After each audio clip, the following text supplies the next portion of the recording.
In the heart of Paris, the king's carriage enters the Rue de la Ferronnerie. Henry IV rides in plain sight. 6 gentlemen beside him, an escort of mounted guards behind. Unremarkable until the moment time stops. A man, seemingly ordinary, has tracked the king's route for hours. As the carriage slows in the narrow street, the king's entourage is forced aside to move a straw cart. The path narrows. Suddenly, the assassin places one foot on the coach's spoke, the other on a bollard, and stabs. Twice. The king collapses. Chaos erupts. The assassin, François Ravaillac, had slipped into position thanks to the looseness of protocol and the king's accustomed familiarity with the crowd. He chose the hour when the king was vulnerable, just hours after Mass, in a routine ride. Few barriers, a short blade, and a fatal moment. The man who had ended France's wars of religion was killed in the name of religion. Leaving us with an interesting question. How did a man who ended France's religious wars become the next victim of religious fanaticism?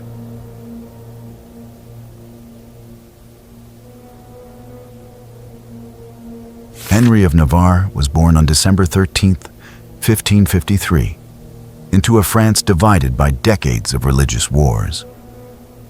As a Protestant prince, he fought and survived, eventually inheriting the French crown in 1589 after the death of Henry III. But the throne came with impossible choices. His people were split, and the city of Paris, overwhelmingly Catholic, would never accept a Protestant king.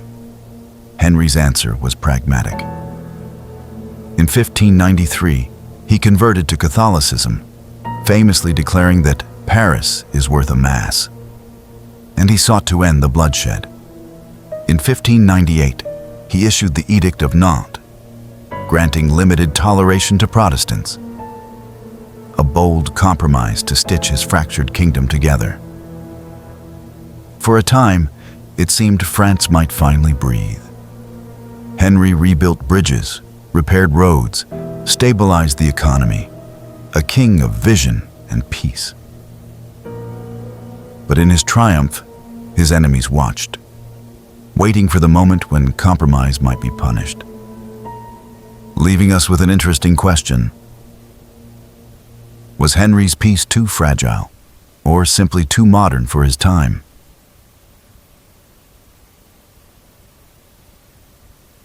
Peace, as Henry would learn, can be more dangerous than war.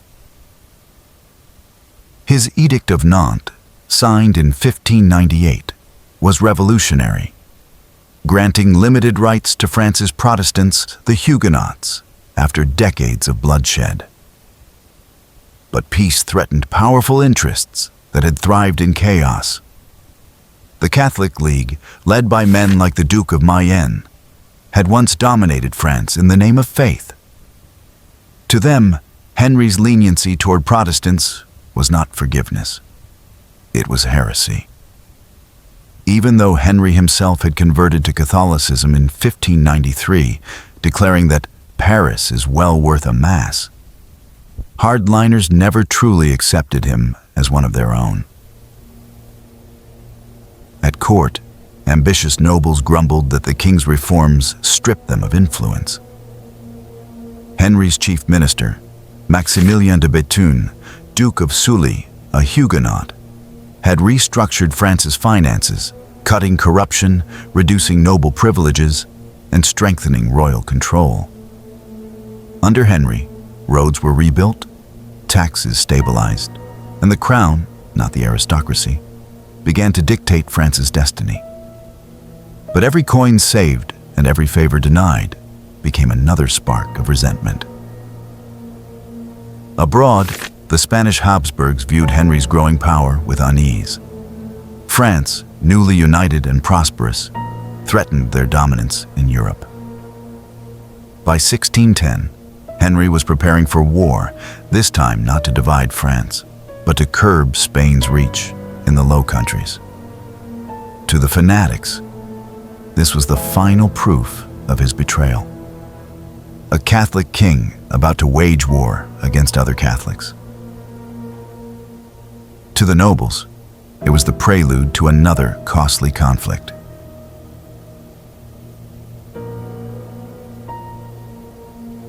François Ravaillac was born around 1578, a poor man steeped in religion and obsession. He believed he received divine messages. Henry was plotting against the true faith, planning to attack the Pope and punish devout Catholics. Ravaillac petitioned authorities repeatedly, warning of the king's supposed plans, ignored at every turn.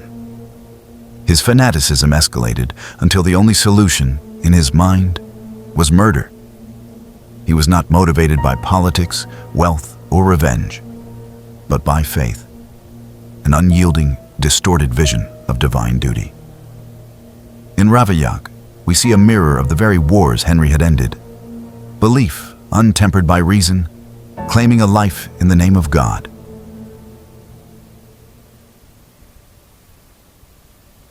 Henry IV was dead within hours. François Ravaillac was seized immediately and tortured to extract details of his motives. Brutal justice intended to deter copycats. Yet he insisted his act was commanded by God. On May 27, 1610, he was executed publicly in a gruesome display, drawn and quartered, the kingdom watching in horror. The king's dream of lasting peace had ended, not through battle, but through the single act of a man driven by fanaticism. Henry's death left his 8-year-old son, Louis XIII, as heir, with Marie de Medici assuming the regency. Court factions immediately vied for influence. Foreign powers sensed opportunity, and the delicate unity Henry had built began to unravel. The king who had sought to reconcile faiths, to end decades of bloodshed, was now a martyr to the very divisions he had tried to heal.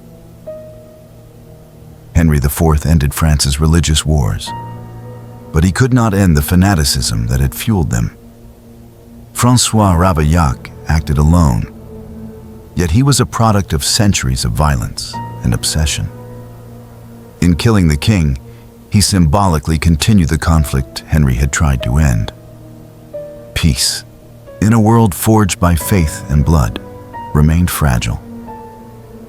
And the peacemaker learned the ultimate tragic lesson. Was Henry IV a visionary ahead of his time, or naive for trying to reason with zealots? Share your thoughts in the comments.